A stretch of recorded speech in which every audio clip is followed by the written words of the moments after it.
तो राजा रघुवंशी केस में मेघालय डीजीपी का भी बड़ा बयान सामने आया है। पत्नी सोनम समेत 4 आरोपी गिरफ्तार किए गए, ऐसा डीजीपी ने कहा। और इसके साथ ही उन्होंने ये भी कहा कि सोनम के हत्या में शामिल होने की आशंका है। सोनम की तरफ से हत्यारों को सुपारी देने की आशंका। राजा मर्डर केस में सोनम भी शामिल है।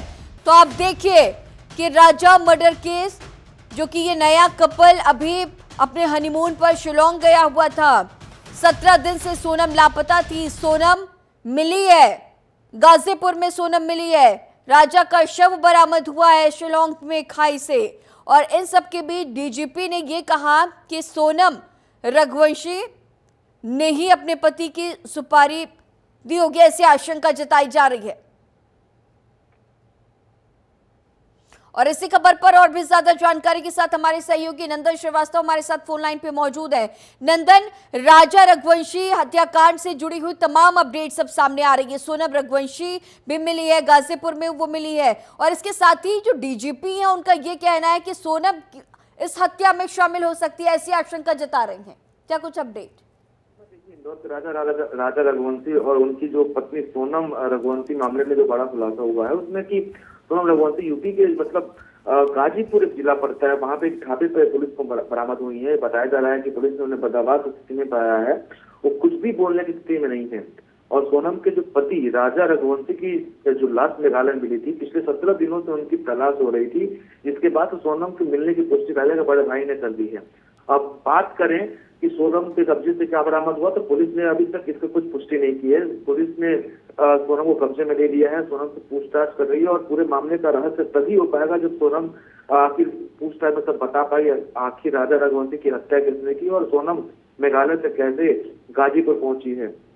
आपको बता दें कि 11 मई को राजा रघुवंशी और सोनम की शादी हुई थी और 20 मई को दोनों ही दंपति शिलोंग हनीमून मनाने के लिए गए थे। शिलोंग पहुंचने के बाद 25 मई तक दंपति पहुंचने से बातचीत होती रही। इसके बाद दोनों का संपर्क टूट गया था, लेकिन तब से लेकर तलाश चल रही थी और जिस तरह सारी चीजें खुलासा हुआ है। जी तो नंदन, जिस तरह से डीजीपी के स्टेटमेंट सामने आया, अब ऐसे में तमाम जो संदेह है वो भी अब संदेह के घेरे में सोनम नजर आ रही है। क्या इसे लेकर के उत्तर प्रदेश पुलिस की तरफ से क्या कोई स्टेटमेंट और भी?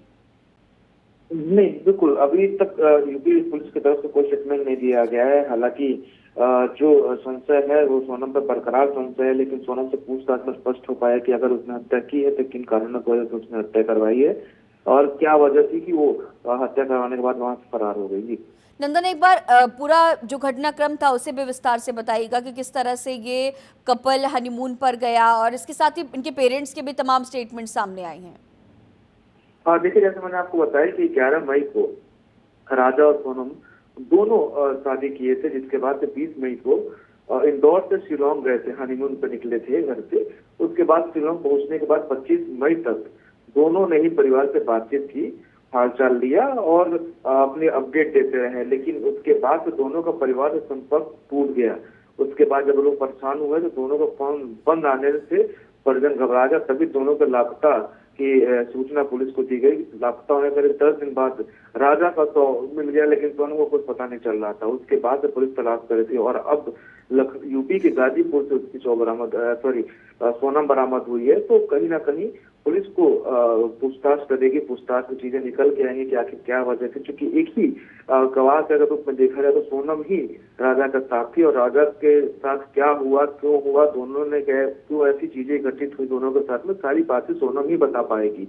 हालांकि पुलिस अभी उसको बदहवास स्थिति में पाई है, तो उसको जांच करने के बाद पूछ सकूं जो चीजें निकल के आएंगी तो बड़ा खुलासा हो सकता है। नंदन, जिस तरह से मेघालय के सीएम के स्टेटमेंट सामने आए, इसमें उन्होंने जो अपने सोशल मीडिया प्लेटफॉर्म के जरिए जानकारी दी उसमें साफ लिखा है कि एक महिला ने सरेंडर किया। और फिर डीजीपी के स्टेटमेंट सामने आए हैं, उन्होंने हत्या में शामिल होने की आशंका जताई है। जिस तरह से सोनम की कनेक्ट कर रहे हैं एक दूसरे को, और इसके साथ ही पुलिस अभी अस्पताल लेकर के गई है।